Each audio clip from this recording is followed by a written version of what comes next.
When ChatGPT released image generation, it took the world by storm. But besides all the fun cartoons and stuff you can make, it's actually very useful for business use cases like stock photos, product shots, marketing and material. It's really good, and now it's also available in the API, so differentiating from Midjourney where you can't use the API at all. Now you can do that with OpenAI and the GPT Image 1 model. In this video I'm going to show you how to use it. I'm going to show you all the parameters, how it works, and what it costs. Let's go. And actually using the Images API from OpenAI is actually very easy. So once you have your OpenAI client set up, you can just say .images.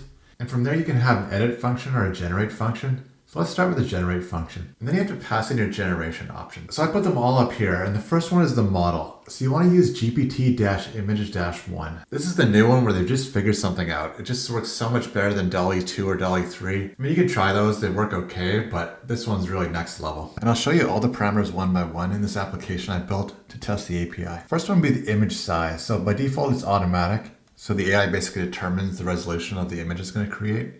But you can't overwrite that. You can make it a square image, or you can make it landscape or portrait mode.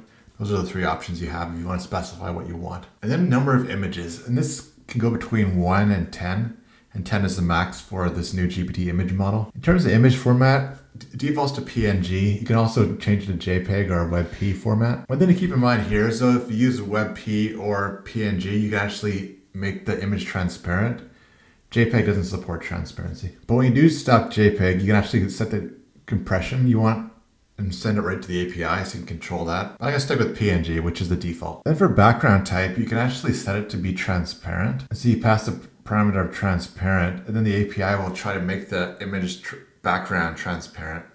So if you have an image of a person, you can have the background be transparent, so you can just put it into a web page really easily. Next it's got image quality, and the three it accepts will be high, medium, and low. And you might be tempted to just try out low, but from my experience, it gives you really bad results. I'll show you that in a second. The last one is content moderation. And I always put this to low because I just want as little moderation as possible. But by default, it's actually automatic. It'd probably be higher than that. So I would always overwrite that to be low.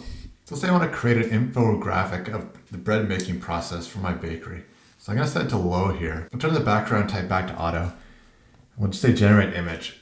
And from my experience, when you do set the low, you can do a generation is very cheap. So like, for example, here the estimated cost is only 1 cent. But the problem is it always generates with much lower quality. So it's like basically unusable. In this case, I actually got the words right, which I'm a bit surprised by. Other times I did this, it didn't even get the words right. They're all scrambled.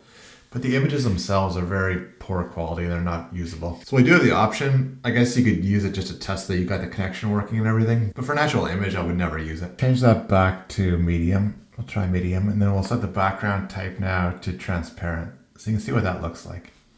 So I'm going to say stock photo of a realistic person with a hat that says recharge landscaping on it. There it is. But as you can see, it didn't get the letters totally right in the hat. It got the recharge right, but it didn't get the landscaping right. So what I would do in this case is actually upload an image of your logo as a reference, and then I could use that to put on the hat. But you might have to try a couple of times to get the text right, which is where the cost can kind of add up. But what it did do was actually made a transparent background. So if you see the white in the background, if I download that and open it up in my preview here, now you can see that it actually is a transparent, perfectly transparent background.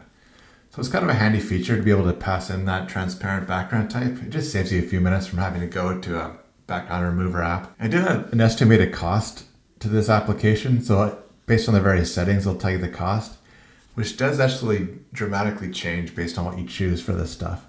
So for example, you could say like a low quality image with a square resolution of 1024 by 1024, it only costs 1.1 cent. If we change that to landscape with image quality high, now we go up to 25 cents, basically 25 times more expensive. And then obviously if you bump up the number of images you're producing, like to 10, now it's 250 for one shot of the API. So you do have to be a bit careful because you can spend a lot of money with this thing. So then back in the code, it's actually really easy. So you just have to make a back-end process. You can do this in Next.js and have an automatic back-end created. You can do it in React, use it in Express as a backend, all kinds of different options. But basically, like I was showing you before, all you have to do is just say images.generate and then pass in your options. And all those options I just showed you, they're all right here. So I'll put some documentation in the video description so you can look at some references, but it's really easy to use. And then the images.edit is very much the same. The only difference is now, instead of just passing in the prompt and those parameters. So now you pass all that, but additionally you pass in what they call an image. So this is the image you want to edit. So if I just generated one like I did just then, I could just pass that back in as an image. But they also have a really interesting use case here. They've taken these 4 image files. So they have the body lotion, the soap, bubble bath, etc. And they put it all together into a bunch of images files. So they have 4 of them here. And so they packaged them up into an array, actually passed the array in and said, create a lovely gift basket with these 4 items in it. And then generated a gift basket and put all the items that I've picked out of these other images right in there. So I can think of so many use cases for something like this where you can just take a bunch of different images or even like take an image of your branding, put it onto a person's t-shirt, put it on their hat. And if you're interested in AI, in particular AI for software development, make sure you subscribe to my newsletter, the AI Unleashed News. It's the first link in the description. I hope to see you there. And thanks for watching the video. I hope you're having an amazing day. I'll talk to you in the next one.